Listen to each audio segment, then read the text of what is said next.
middle. I like men. Welcome to Valorant, the fast-paced FPS dating simulator that your FBI agent plays, but he's not watching you talk to your Discord kittens or deepfake Joe Biden yelling hate crimes. Put a TNT in a daycare center. I am always one step ahead of the normies. Help me, where's my team at? Don't worry guys, I'm coming to the rescue. What the f? Valorant is definitely an experience, and if you don't already know what I'm talking about, by the end of this video, you definitely will. Yo, okay. He says he's wanted in 7 universes for being a sex offender, and he spelled offender wrong. What's the deal with Valorant in 2023? Where'd it come from? What's a DDoS, and why do people keep asking for my IP address? So, how y'all day going? Good. I got a lobby with you 3 times in a row. Rob, in your party, dumbass!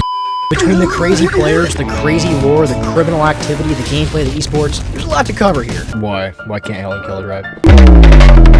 Strap in, grab some popcorn, and make sure your VPN's turned on, because with how many times people threaten to bomb my house, swap me, and DDoS my internet getting footage for this video, I might actually have to move.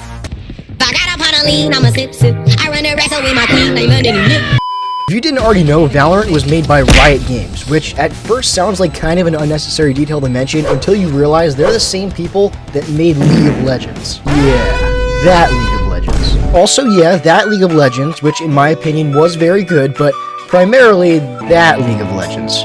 I'm mentioning that early because unlike Apex, I don't really have too much of a problem with them, but it's definitely important to note that the two audiences definitely have some overlap. Fetus! You eat corn for breakfast.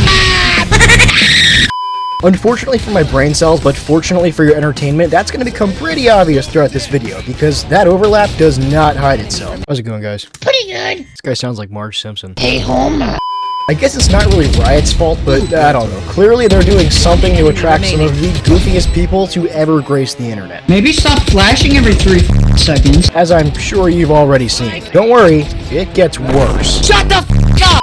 The game Valorant was first teased in October of 2019 under the codename Project A, and before it even officially launched, people were crazy excited for it. Nice. 5 months later, in March of 2020, it was officially announced as Valorant. We lost because we had a woman on our team. Did we actually? To anybody following gaming, especially competitive gaming, this was really exciting news. Yes! Yes! League of Legends, CSGO, Overwatch? Now that's pretty cool. Yeah, baby! That's what I've been waiting for. That's what it's all about. Everybody's seen the plant bomb, defuse bomb formula before, but have you seen it with superheroes? No, you'll shoot your eye out, kid. Before it even launched, between the gameplay we did see and the fact that it was made by Riot, it's pretty clear this game was designed for esports, and the property damage caused by uncontrollable rage fits that would ensue would no doubt cost millions of dollars. Now that's what I call a spectator sport. I can't do it. I can't take this shit no more, man. In April of 2020, it was finally released as a limited access beta, and holy crap, it's actually not bad. It's a bit broken sometimes, but hey, it's a limited beta. For a limited beta, that's not bad. Not bad, not bad. 2 months later, on June 2nd, it was officially rolled out of beta with a shiny coat of paint, and most of the issues people had in beta were completely fixed. Raised lettering. Pale nimbus. White. Impressive. Very nice. Let's see Paul Allen's card.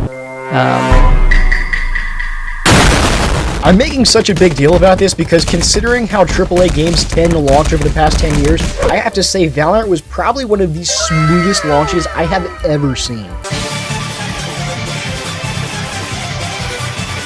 Which again isn't saying much, but holy crap, the game actually worked! Tens of millions of dollars in advertisements, streamer partnerships, a game that actually works, that really... 16 times this shouldn't be rare, but for some reason in modern day gaming it actually is. Anyway, I'm getting off track, I just can't... Todd, get out of here! Don't flash me! I knew it! I knew it! This is why his father's dead. The story for this game is pretty deep and really weird, but even somehow weirder than the story is how the developers have gone about telling the story. In League of Legends, pretty much everything was out in the open. There wasn't much secrecy about anything. In fact, they were and still are so open about the story in League of Legends, trying to learn the full lore of that game is practically a second job. 10 seconds later.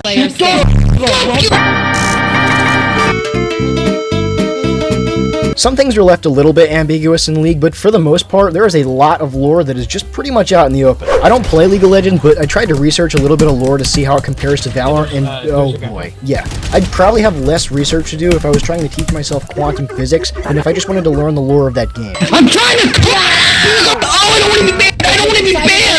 Anyway, the reason I'm even mentioning that is because Valorant is the exact opposite. Instead of just dumping lore in every corner of the game and its forums, the Valorant devs are silent. Every once in a while, they peep up and drop a short cinematic video for us to pick through every frame of, but for the most part, they are completely silent. All the lore besides what they give us in these cinematics is given solely through the subtle details on different maps, vague character descriptions, vaguer in-game voice lines, and sometimes a cool banner or two. Can you f*** off? Now, there is still quite a bit of lore, but if you aren't really invested, there's no way you would know most of this stuff. I like this method a lot more. I mean, yeah, it does take a little bit of time to figure out what's happening, but I'd rather have to take a little. Not only that, but it makes the lore drops we do get in cinematics a lot more meaningful and exciting than if it was all just shoved in our face for no reason. Oh, 0 and 10, go Crazee. Aaron, I love you. Bro, your name is Aaron? Because of the vague storytelling methods the developers decided to opt for in this game, a lot of questions are still unanswered, but here's what we do know. I'll try to keep it brief. But first, let's read some chat messages. I'm sure nothing terrible's about to happen.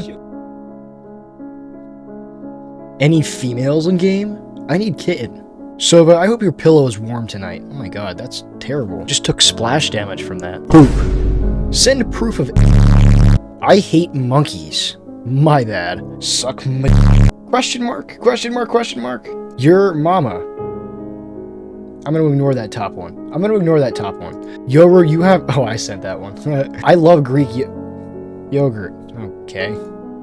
Kill yourself. Alright. I'm just screaming. Why am I screaming? Why am I just screaming in chat? When... I don't remember this. The only person who can call me BB is my boy Ted. There was no one named Ted in that game, by the way. Knowing Valorant, he's probably talking about Ted Kaczynski. I'm gonna be completely honest with you. I'm about to get chat banned. So sorry. I literally can't put any of that in there. There's nothing about that I can put. I can put like 3 of those words in the video.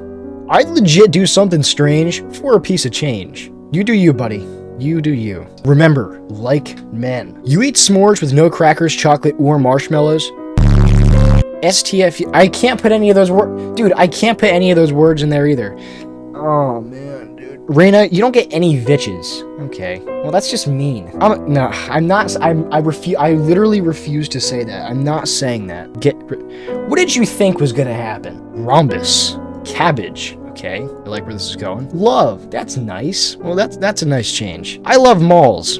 Balls. All right. Well, glad we're back on track. Men. Wiener.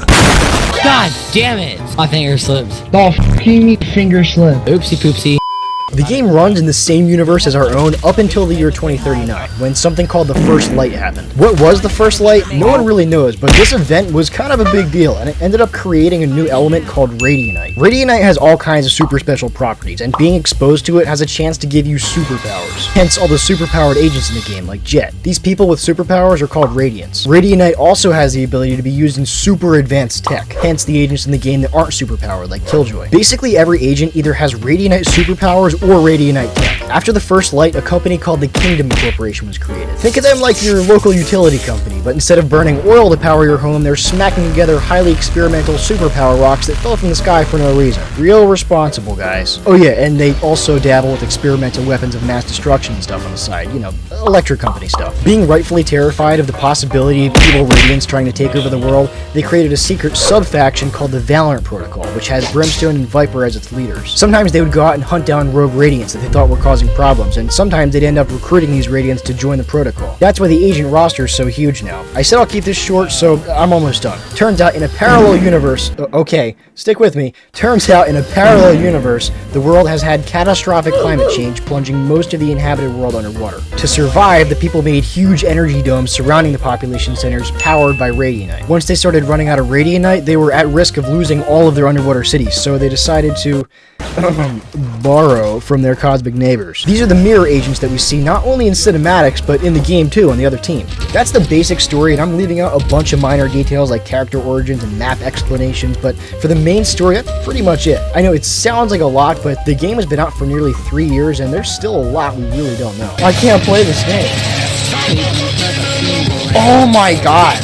There's 19 characters so far, and they add an agent every few months, so there'll probably be a lot more coming. If I listed off every agent and their abilities, this video would get real boring real fast, so I'll condense them down to the ones I play.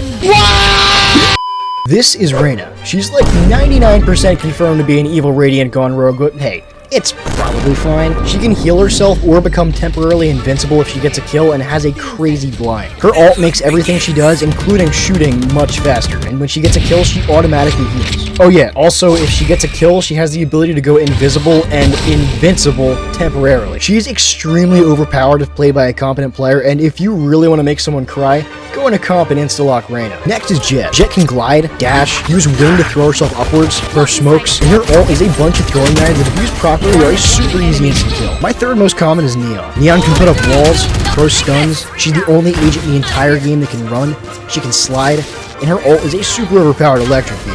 Neon is arguably one of the most overpowered characters, but only if you know how to use her. The last agent I'm going to go over is Phoenix. He's a really good starter character, and has all-around good abilities whether you're just starting out or if you're a seasoned veteran. He has firewalls, fireballs, blinds, and his ult literally gives him an extra life. And to top it all off, his fire not only does damage to enemy players, but it also heals you. Just try not to use it on your teammates. Hey, Homer, let me hear the door after Homer. Hey, Homer, come get some of this Marge Simpson coochie, Homer. The game now has 9 maps. Some of them have different gimmicks that make them unique, and all of them have distinct layouts that make attacking or defending very different every time. Ready?